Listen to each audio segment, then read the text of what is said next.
About a decade ago, as I prepared to enter the gauntlet of law school, my mom and I flew to Maui.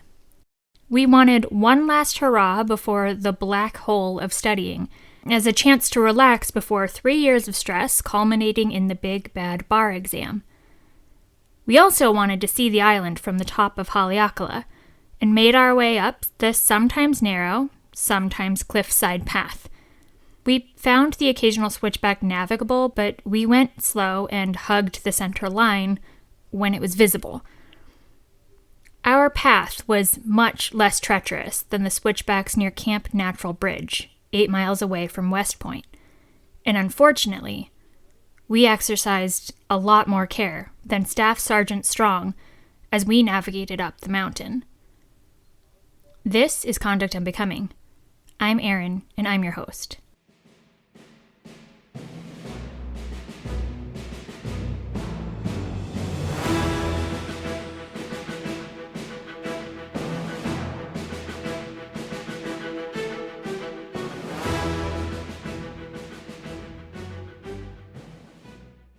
In the summer of 2019, 31-year-old Staff Sergeant Ladoni Strong and other members of her company were on temporary duty to West Point.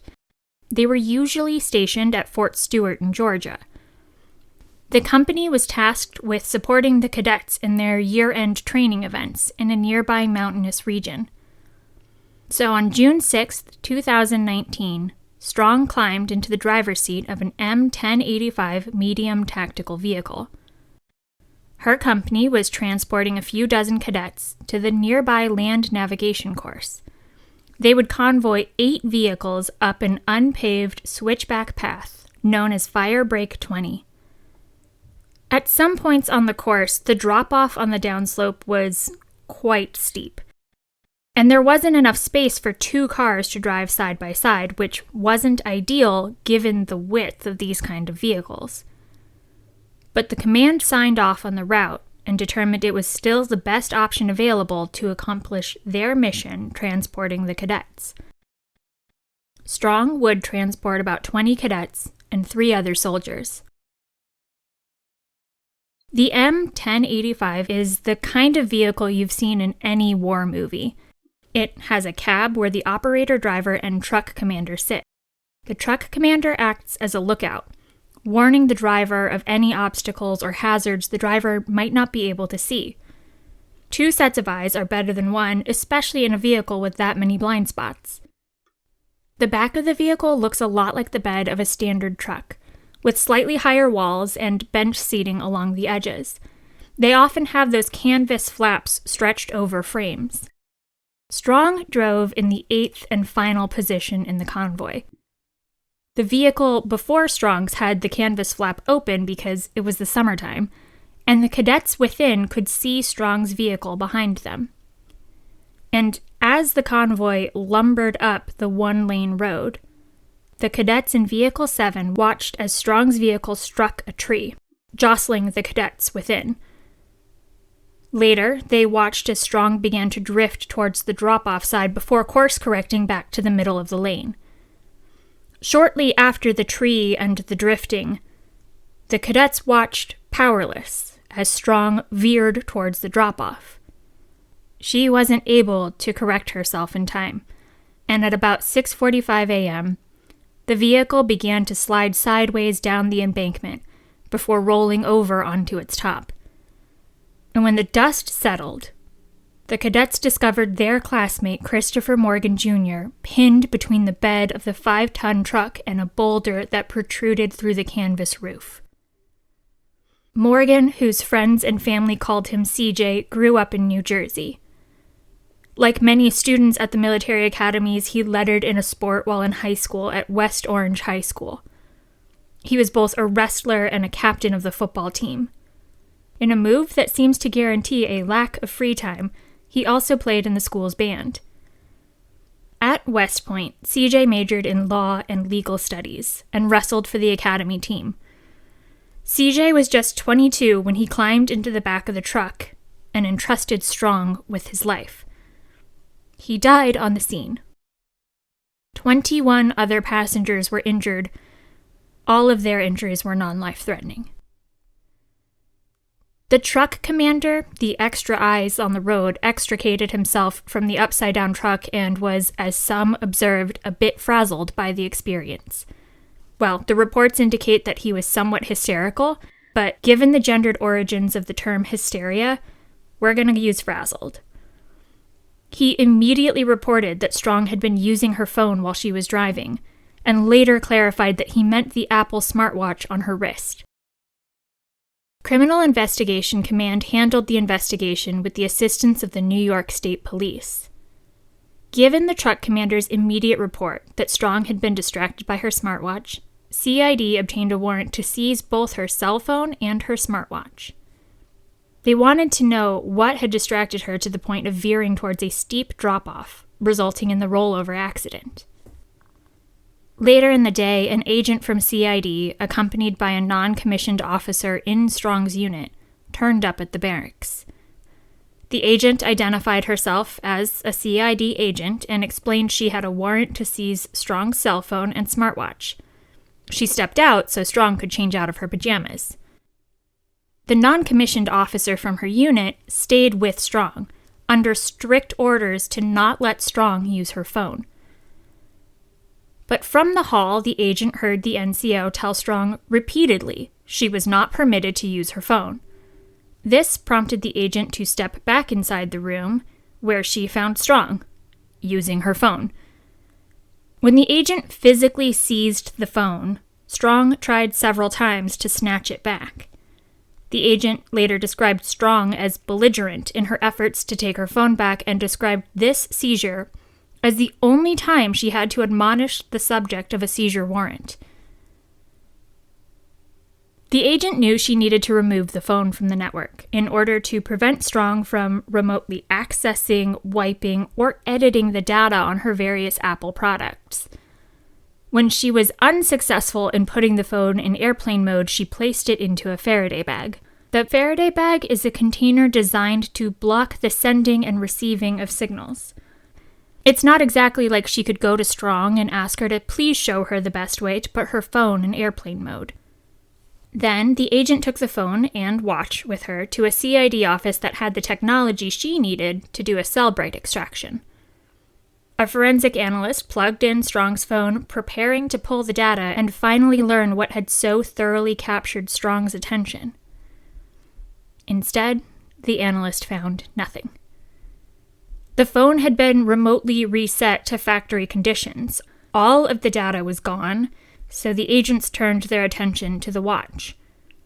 They weren't able to bypass the security on the watch sufficiently, and they couldn't uncover any additional details about Strong's attention immediately before the crash. When agents investigated the Faraday bag failure, they discovered the manufacturer mislabeled this particular product, and that it did not have capacity to block electronic signals. The phone was never secured in spite of the agent's best efforts. And that means we're unlikely to ever know what it was that so enraptured Strong at 6:45 in the morning on June 6, 2019. We'll never know what sort of text or notification before 7 a.m. could possibly be worth this accident. So, for their next trick, the agents served warrants on Apple and Verizon to try and obtain her account information. Then they got a warrant to seize and search Strong's other electronic devices. Upon analyzing the information they could pull, agents established that shortly after Strong's cell phone and watch were seized and placed in the Faraday bag, someone used her Apple MacBook to research remotely resetting an Apple iPhone.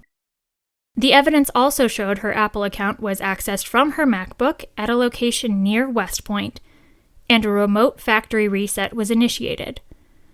Access to the account was safeguarded by Strong's password, so there are some pretty clear dots to connect. In light of this evidence, the government charged Strong with involuntary manslaughter, negligent homicide, reckless operation of a vehicle, 2 specifications of dereliction of duty, and prevention of an authorized seizure. The panel convicted Strong only of 1 specification of prevention of authorized seizure of property and 1 specification of negligent homicide. They acquitted her of involuntary manslaughter, reckless operation of a vehicle, and dereliction of duty. She received a sentence of confinement for 3 years, the maximum for negligent homicide, and reduction to E1. More than 1,500 family, friends, and military personnel attended CJ's interment ceremony at West Point, where former President Clinton delivered remarks. CJ's father, Christopher Morgan Sr., previously served as part of Clinton's security detail. The Academy honored CJ during the 2020 commencement, their fallen classmate who should have graduated with them. I am well accustomed to the display of an empty chair at formal military events for those who never made it home. But seeing an empty chair display for a college graduation is a real gut punch. CJ's younger brother received an appointment to the Academy just a few months before CJ was killed, and joined as a cadet with the class of 2023. In a devastatingly beautiful tribute, he commissioned as a second lieutenant at his big brother's gravesite, and Second Lieutenant Morgan told CJ he was proud he got to finish what CJ started.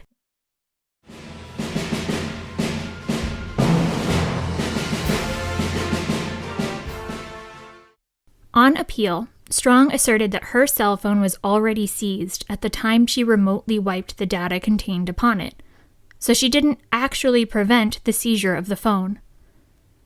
She also contended that the evidence was both factually and legally insufficient to convict her of preventing the authorized seizure of property. Strong made her appeal under the old standard of factual sufficiency, the one that empowered the members of the Army Court of Criminal Appeals to decide whether they themselves were convinced of Strong's guilt beyond a reasonable doubt. This is the standard I bemoaned in the Wilson case in Episode 7. Legal sufficiency is tested by asking, after reviewing the evidence in the light most favorable to the prosecution, whether any rational trier of fact could have found the essential elements of the crime beyond a reasonable doubt. Strong's appeal centered only on the Article 131E charge, the prevention of an authorized seizure of property. She didn't dispute that there was sufficient evidence to convict her of negligent homicide.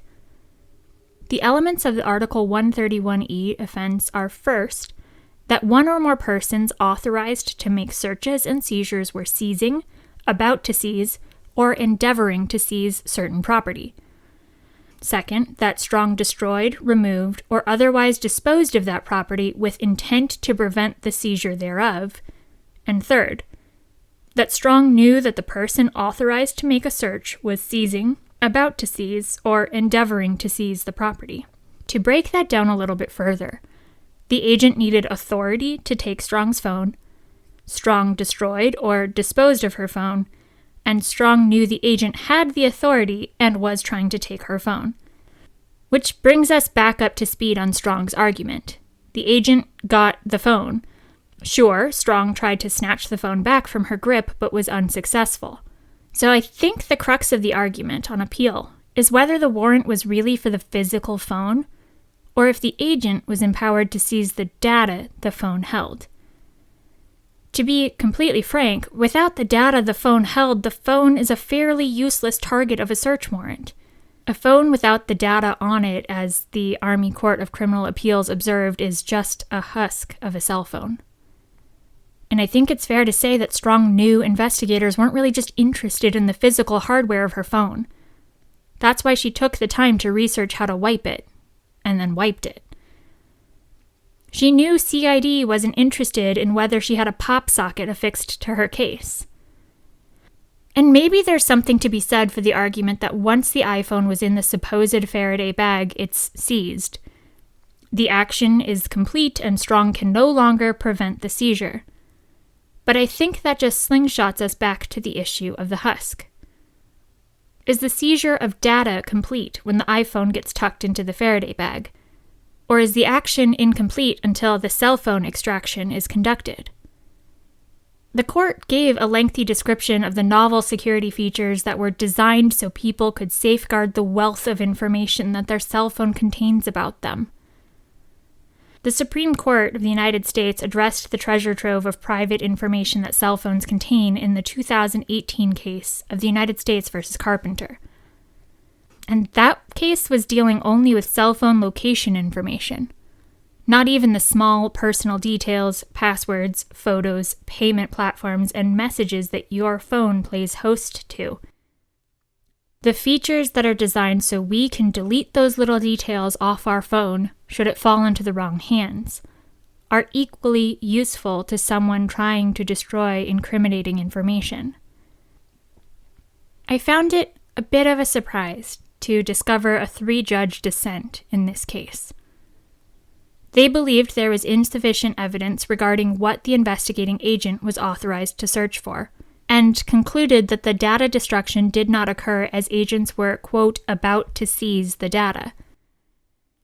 If I'm reading their dissent correctly, their favorite path forward with warrants is to explicitly state that the warrant is for both the physical device and the data contained upon it. But it's my understanding, given the specificity requirement of warrants, that this is already the standard practice. Electronic devices to be searched subject to a warrant have parameters for the type of data to be searched and the time frame. I've read a number of military appellate cases around electronic searches, usually in the context of the creation or possession of child pornography. Gross. In some of these cases, investigators were conducting authorized searches for other materials or images, and in sorting the images by creation date or source, incidentally saw prohibited images that fell outside the parameters of their search warrant. In each of these cases, the investigators would pause and seek an additional warrant to search for other images. In Strong's case, a copy of the warrant was not included in the record of appeal, and the dissent seized upon this to conclude that without a copy of the warrant, the agent's testimony about the search and the parameters of the search was insufficient. I respectfully disagree. If the warrant was not sufficiently particular, her defense counsel would have objected, continuously. And if Strong never objected to the warrant at her Article 32 hearing or at any point during her trial, I don't think it makes sense for a dissenting appellate judge to start supposing things that may or may not create a claim that Strong herself seemingly never asserted. Nevertheless, the dissent believes that a phone's digital content is different from the phone itself. And I'd offer, while that is technically true, I cannot think of a circumstance under which investigators would only want to seize the physical device and then proceed to do exactly nothing with the contents. The value lies within the data of the phone. The dissent indicated that a charge for Strong's conduct when she repeatedly tried to snatch the phone back, when the agent took physical possession of the phone, would have been a more appropriate charge. They also offered a hypothetical that I'm going to modify just a touch to make it more readable. First, assume Strong was not present when the search occurred in her barracks room. Let's say the agents found her phone and put it in their trunk. But in this hypothetical, they failed to close the trunk, they left the car unsecured, and they returned to the barracks room to continue to search for electronic devices. Then, Strong appears from her mysterious absence. Upon her return, she sees these agents heading back into her barracks room, sees her phone in an open trunk, reaches into the trunk, and retrieves her phone. The dissent believes that a court surely couldn't conclude that the agents, in their forgetfulness about the trunk, were still, quote, endeavoring to seize the phone because they'd already placed it into that trunk. The dissent asserts that there was no meaningful difference between their hypothetical and the facts of Strong's actual case. And sure, I guess the phone is physically, quote, seized if it's sitting in the trunk of the car. But to level the playing field, we have to modify the dissent's hypothetical. We would have to assume that the agents did close the trunk. They saw and heard the trunk close. But, continuing this weird train of logic, the agents didn't know Strong had a key fob and could open the trunk. And if Strong pops the trunk open to take her phone, then she's just stealing evidence, and I think we end up in the same analysis. And there's something else that bugged me about their hypothetical. It's something the U.S. Supreme Court highlighted themselves in Carpenter. There, the Supreme Court discussed how faithful American smartphone users are to their phones, citing a statistic that 75% of smartphone users report being within 5 feet of their phones at all times. The court authored Carpenter 5 years ago, and couldn't possibly account for the changes that would happen in the intervening years. Nevertheless, I would suggest that someone in Strong's age group, someone in my age group, falls on the higher usage end of the spectrum. And I'm including this information to bolster what I see as a pretty glaring error. Strong would have never left her cell phone in her barracks room unattended. That's kind of exactly what got us to this position. She couldn't even leave her phone unattended while she was driving. Although I'm fond of saying lawyers don't do math, Strong received her 3-year sentence more than 3 years ago, and I presume she's no longer in confinement. Nevertheless, she is still active in her legal case and appealed to the Court of Appeals for the Armed Forces.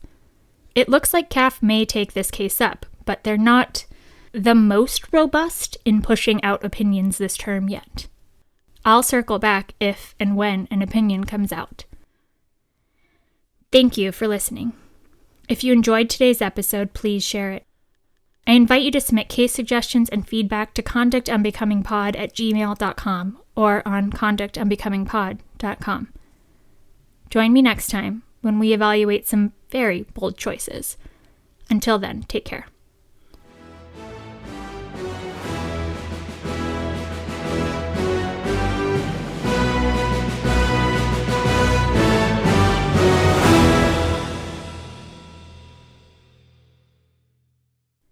Conduct Unbecoming is a podcast where I get to talk about interesting crimes and cases that involve U.S. military service members. I research, write, and produce the podcast myself. The opinions expressed are my own, and perhaps it's obvious. Conduct Unbecoming is not approved, endorsed, or authorized by the Department of Defense.